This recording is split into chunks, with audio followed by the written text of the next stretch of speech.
인사 나누겠습니다. 메리 크리스마스 인사 나누세요. 메리 크리스마스.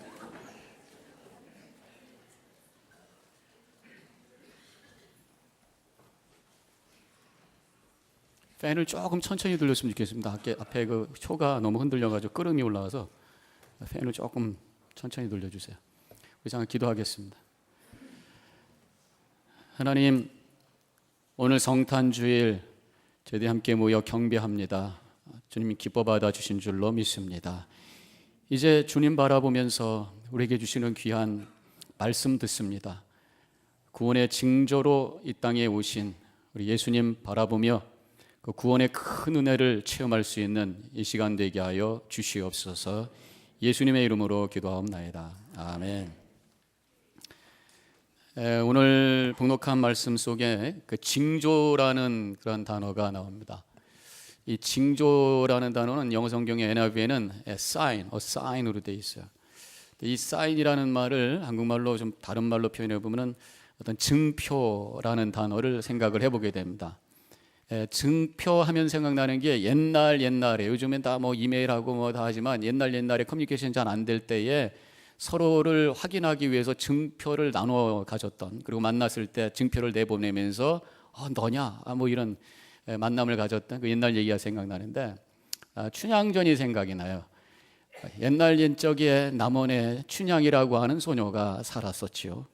근데 이도영이 춘향이를 본 다음에 한눈에 반해가지고 이제 만나게 됩니다. 그래서 서로 사랑을 하게 되는데 이도령이 여차저차해서 동네를 떠나게 되잖아요. 그러면서 서로 100년 계약을 맺으면서 가약을 하면서 춘향이가 증표로 손가락질을 주게 되지요. 그래서 떠났다가 나중에 이제 여차저차 해가지고 변사또 때문에 고생당하는 얘기를 듣고 이제 장원급제한 이도령이 암행어사로 출두해서 내려오게 될 때에 처음에는 못 알아보게 됩니다. 그랬을 때 증표를 딱 내보내죠.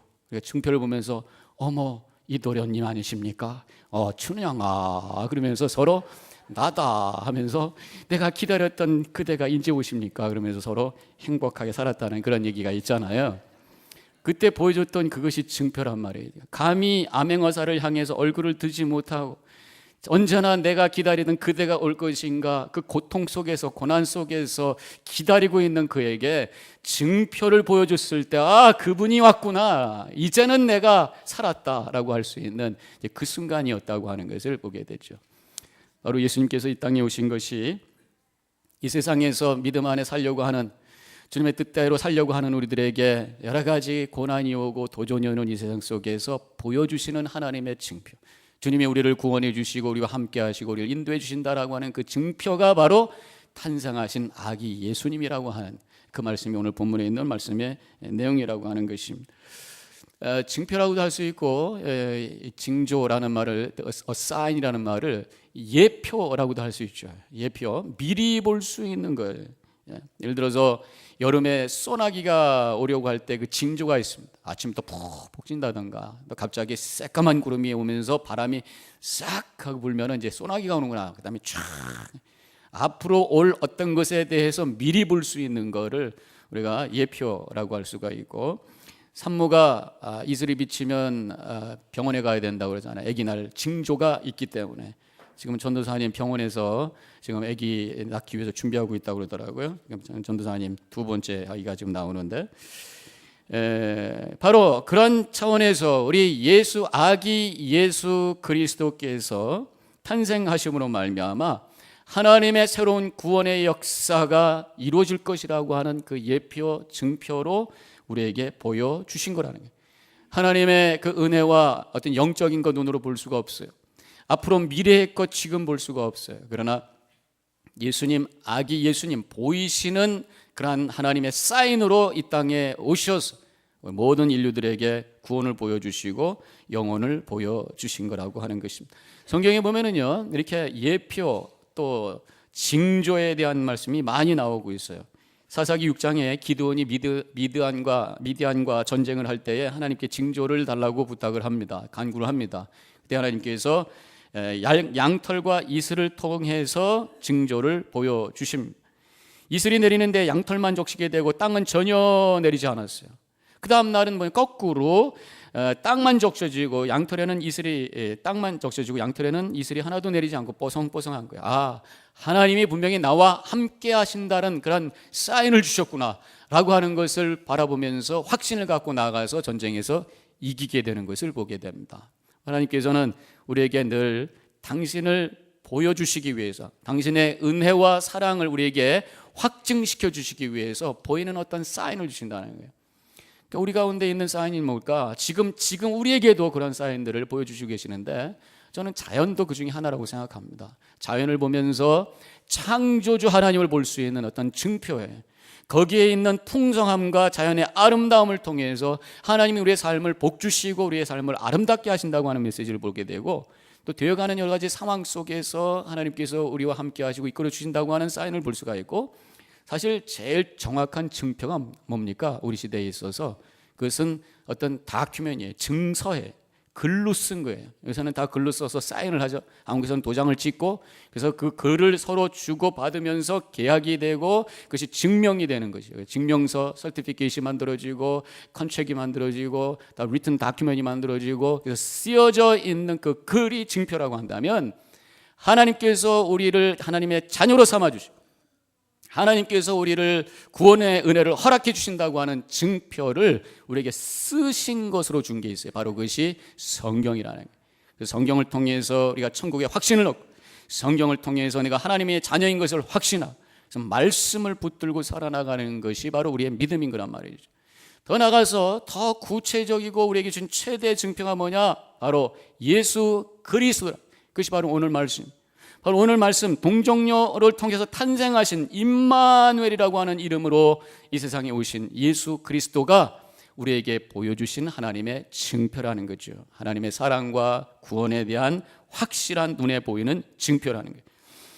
자, 이제 오늘 본문으로 들어가 보면은 본문의 상황이 뭔가를 잠깐 얘기를 해볼까요? 지금은 이 남유다의 상황입니다. 남유다의 왕인 아하스가 BC 734년에 통치하기 시작한 지 2년이 되는 그런 해였었어요. 이때 상황이 북쪽에 아수르라고 하는 큰 대제국이 있었습니다. 점점 남쪽으로 내려옵니다. 그러면서 밑에 있는 그 나라들이, 어느 나라는 미리 알아서 항복하거나, 아니면 어느 나라들은 서로 같이 조인이 돼가지고 저항하거나 뭐 이런 상황인데, 지금 북이스라엘과 옆에 있었던 나라가 같이 서로, 아람이라는 나라와 북이스라엘이 함께 연합해서 남유다한테 너희들도 같이 연합해서 우리가 함께 저항해보자 그러죠. 근데 남유다 이 아하스 왕은 노하죠. 그랬더니 오히려 북이스라엘과 이 아람이라는 나라가 서로 합해가지고 남유다를 쳐들어오게 되는 거예요. 아하스를 제거하고 자기들 편에 들어줄 수 있는 왕을 새로 세워가지고 힘을 합쳐가지고 아수르하고 대항해 보려고 하는 그런 계략입니다. 이런 위기 상황 속에 있을 때 하나님께서 이사야 선지자를 보내시는 거예요. 그러면서 하나님께서 걱정 말라고, 4절에서 걱정 말라고, 그들은 연기나는 부직갱이 그루터기에 불과하니 두려워하지 말며 낙심하지 말라. 그러면서 확신을 가져라. 징조를 보여줄 테니까 징조를 구하라. 너는 내 하나님 여호와께 징조를 구하되 깊은 곳에든지 높은 곳에든지 구하라. 그러면서 징조를 구하라고 하죠. 그러면 아멘, 하나님 징조를 보여주시옵소서, 하나님께서 우리와 함께 하셔서 이기게 될 줄로 믿사오니 하나님 보여주시옵소서 하면 되는데, 아하스가 그렇게 하지 않아요. 12절에 보니까 아하스가 이르되 나는 구하지 아니하겠나이다, 나는 여호와를 시험하지 아니하겠나이다 한지라. 그랬더니만 이사야가 왜 하나님을 괴롭히느냐? 어떻게 얼뜻 보면은 하나님, 내가 하나님 막 증거를 달라고 하지 않겠습니다, 하나님 시험하지 않겠, 겸손의 표현 같고 믿음의 표현 같지만 사실은 알고 보면 이 아하스가 이미 마음의 결정을 다 한 거예요. 하나님 앞에 어떤 징조를 구하고 하나님께서 함께 해주신다고 하는 것에 대한 믿음을 갖고 싶은 것이 아니라, 내가 다 알아서 할 테니까 신경 쓰지 마십시오, 간섭하지 마십시오 라는 표현이었다. 그랬더니 이사야가 어떻게 하나님을 괴롭혀야, 백성을 괴롭게 하고 하나님을 괴롭게 하느냐, 이렇게 나가죠. 이렇게 하나님의 그러한 징조를 구하라고 하는, 믿음으로 이 문제를 해결하라고 하는 그러한 제안을 거절했을 때, 그럼에도 불구하고 하나님께서는 이사야를 통해서 징조를 주시겠다고 합니다. 14절에 이렇게 말하고 있어요. 다 같이 읽습니다. 보라, 처녀가 잉태하여 아들을 낳을 것이요 그의 이름을 임마누엘이라 하라. 싫다고 하는데도 보여주시는 거예요. 결국 그래서 이 징조라고 하는 것은 당대를 향한 징조가 아니라 여기서 보라라고 했기 때문에 보라라고 하는 것은 그냥 look 이런 뜻이 아니에요. 눈으로 보라는 것이 아니라 원어로 들어가면 미래에 앞으로 보라는 거예요. 앞으로 장래에 처녀가 잉태해서 아들을 낳을 것인데 그것이 임마누엘이 될 것이고 하나님께서 궁극적인 이 세상과 이 우주를 향한 구원의 바로 증거가 될 것이다 라고 하는 그 말씀을 여기서 해 주시고 계시는 거예요. 그래서 오늘 말씀을 통해서 우리가 깨달아지는 것이 바로 이러한 약속이 이루어진 것이 바로 예수 그리스도라고 하는 그러한 고백이 마태복음 1장에 나오고 있어요. 이 두 구절을 연결시키면서 세 가지를 함께 교훈을 깨닫고 하나님의 메시지를 들을 수가 있습니다. 첫 번째로는 하나님께서는 우리에게 구원의 증표를 구하기를 원하신다는 거죠. 지금 아하스에게도 구하라고 징조를 구하라고 말씀하셨던 것처럼 11절 너는 내 하나님 여호와께 징조를 구하되 깊은 곳에서든지 높은 데서든지 구하라. 어느 상황 어려움 속에 있든지 잘 돼가든지 하나님의 징조를 구하라. 하나님이 사랑하시고 나를 구원해 주신다고 하는 그 증거를 찾아라. 그 얘기는 뭡니까? 하나님 나에게 보여주십시오. 나에게 한번 큰 돈을 주시면 믿겠나이다. 하나님 나에게 라러제 티켓 당첨되면 하나님을 믿겠나이다. 이런 얄팍한 것을 구하라는 게 아닙니다. 지난주에 그 캘리포니아 라러리 상금이 $648 million 엄청난 거죠. 6억 400 어떻게 되는 거야? 아무튼 엄청 큰 건데 두 사람이 당첨이 됐대요. 그것 때문에 산 분도 많이 계시잖아요.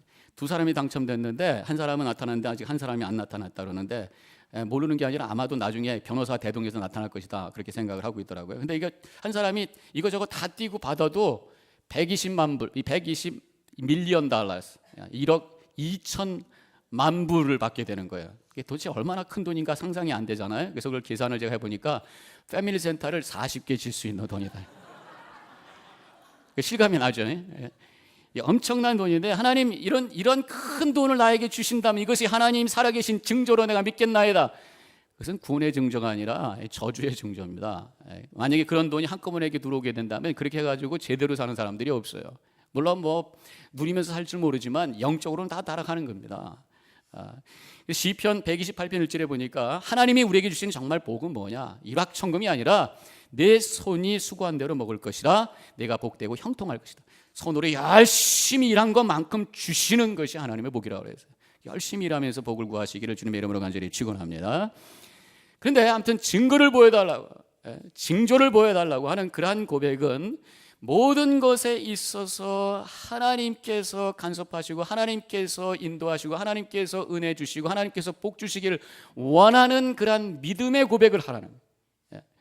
바로 그러한 고백을 할 때 겸손히 하나님의 은혜를 구할 때에 하나님께서 징조를 보여주시는데 되어가는 상황을 통해서 미래를 보게 되고 사람을 보내주셔가지고 문제가 풀어지기 시작하는 그러한 은혜를 주시기도 하고 최고의 증표는 뭡니까? 아까도 말씀드렸던 것처럼 하나님의 말씀을 통해서 그래서 그 말씀이 그저 쓰여져 있는 글이 아니라 그 말씀 속에서 하나님의 음성을 듣고 미래에 대한 약속을 받게 되고 확신을 받게 되고 그 말씀 붙들고 나갈 수 있도록 하나님의 은혜를 구하고 모든 것이 크건 작건 간에 모든 것이 하나님의 은혜 가운데 이루어지기를 원하는 그래서 간구하는 그런 삶을 살아나갈 때 하나님께서는 함께 하신다고 하는 그런 여러 가지 증거로 우리에게 보여주신다고 하는 거예요.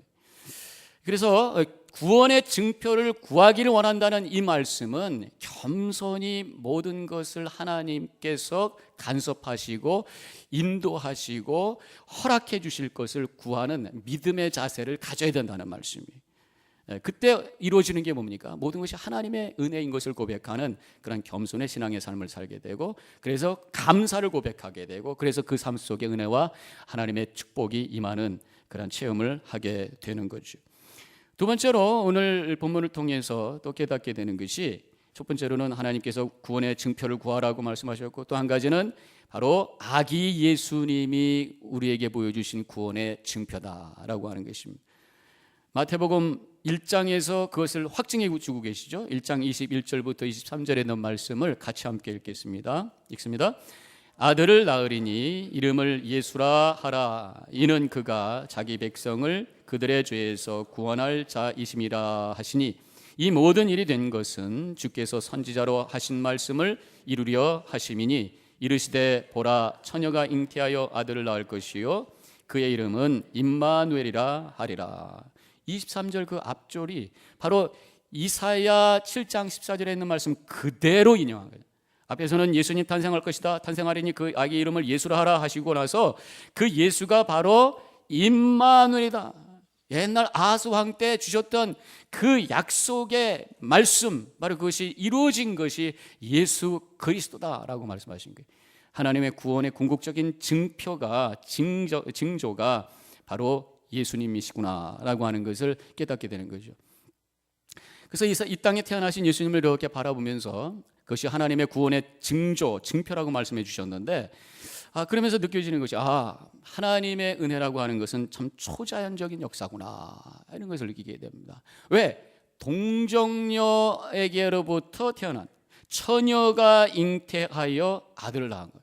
처녀가, 남자도 모르는 처녀가 아기를 낳았다고 하는 것은 이건 자연적인 게 아니죠. 이것은 기적이에요. 초자연적인 거예요. 기적이라는 게 뭡니까? 자연을 뛰어넘는, 자연스러운 방법을 뛰어넘는 것이 초자연적이에요. 그래서 예수님의 탄생 자체가 구원의 징표인데, 구원의 징표 자체가 초자연적인 역사라고 한다면 하나님께서 우리에게 주실 그 구원이라고 하는 것도 초자연적이구나. 물론 요즘에 보니까 이 남자가 아기 낳는 경우도 있어요. 보셨어요? 그 남자가 이제 여자가 남성으로 성전환 한 사람이 자궁은 있으니까 거기다가 시험관 아기를 집어넣어가지고 아기를 낳는 거야. 얼굴은 남자고 다 남자인데 배는 뿔룩이 나. 세상에 망측한 일이에요. 이건 초자연이 아니라 비자연적인 것. 뭔가 자연 질서가 무너진, 요새 헛갈리는 세상에 우리가 살고 있는데 하나님이 얼마나 답답해 하실까 생각합니다. 근데 이 동정녀 마리아를 통해서 아기를 낳게 된 것은, 이것은 초자연적인 하나님의 그런 기적의 역사, 하나님의 그 직접적인 간섭을 통해서 이루어져. 그때 누가복음 1장에서 그 얘기를 들은 마리아가 깜짝 놀라가지고 어떻게 나한테 그런 일이 있을 수가 있습니까? 질문했을 때 35절에서 성령이 내게 임하고 지극히 높으신 이의 능력이 너를 덮으시리니, 이 성령께서 역사하시고 하나님의 능력이 네 속에 임하게 되면 이런 초자연적인 역사가 일어날 수 있다. 아멘. 그 뜻대로 이루어질 줄로 믿습니다. 그러면서 그것을 받아들이는 마리아의 모습을 보게 되는 거예요. 사실 이 자연스러운 게 뭡니까? 권선징악, 그 다음에 인과응보, 그게 뭐예요? 죄는 벌 받고 또 선은 상 받는 거, 이게 자연스러운 거예요. 그러니까 우리가 죄 지었기 때문에 마땅히 벌 받고, 우리가 죄 지었기 때문에 하나님의 그 어떤 그 법칙에 의해서 마땅히 죽음 가운데 또 지옥 가운데 던져져야 되는 것이 자연인 거예요. 그것이 내추럴한 거예요. 그런데 죄를 지었음에도 불구하고 용서받았다고 하시고, 당연히 죽어야 되는 우리들에게 생명을 주시고, 2000년 전에 죽으신 예수님이 지금 살고 있는 우리들의 믿음 하나 가지고 죄 없다라고 인정해 주는 그 하나님의 은혜의 복음의 선포는, 그것이 바로 초자연적인 하나님의 놀라운 기적이, 믿으시길 바랍니다. 기적을 딴 데 찾을 게 없어요. 내 자신에게 일어나는 구원의 역사야말로 초자연적인 역사고 기적이라고 하는 것이에요. 그런 얘기 있잖아요. 천국에 가면은 3번 놀란다고요. 왜 놀랍니까? 첫째로는 천국에 올 줄 몰랐던 사람이 와 있는 거 보고 깜짝 놀라는 거예요. 또 한 가지는 저 사람은 분명히 지옥 갈 거다고 생각한 사람이 멀쩡히 와 있는 거 보고 놀라는 거예요. 마지막 놀라는 게 뭡니까? 내가 그 자리에 있다는 게 깜짝 놀란 일이라는 거예요. 내가 구원받고 나 같은 죄인이 천국에 갈 수 있다고 하는 것이 초자연적인 거예요. 그것은 놀라운 기적인 거예요. 바로 동정녀, 처녀가 아기를 낳는 예수 그리스도의 탄생의 그 증표를 통해서 우리에게 보여주신 것이 바로 구원은 초자연적인 하나님의 은혜다라고 하는 거예요. 다시 한번 깨닫고 감사하시기를 주님의 이름으로 간절히 축원합니다.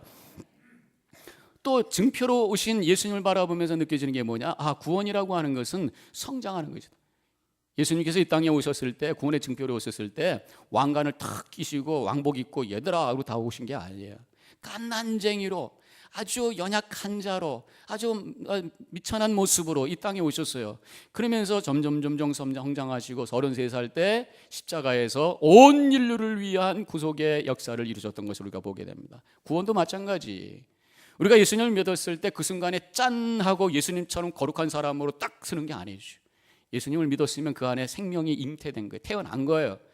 어린아이와 같은 그런 모습입니다.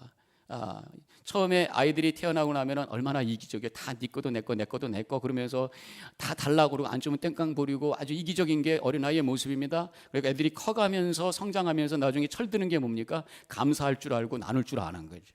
그래서 우리도 마찬가지예요. 여전히 우리가 예수 믿었지만 여전히 유아기적인 모습, 미성숙한 모습을 가지고 이기적인 모습을 가지고 제된 모습을 갖고 있지만 점점 성령의 도우심 가운데 우리가 성장하게 되고 완전한 모습이 뭐예요? 우리가 추구하는 모습이 뭐예요? 예수님과 같이 예수님과 함께 십자가에 나도 죽는 거예요.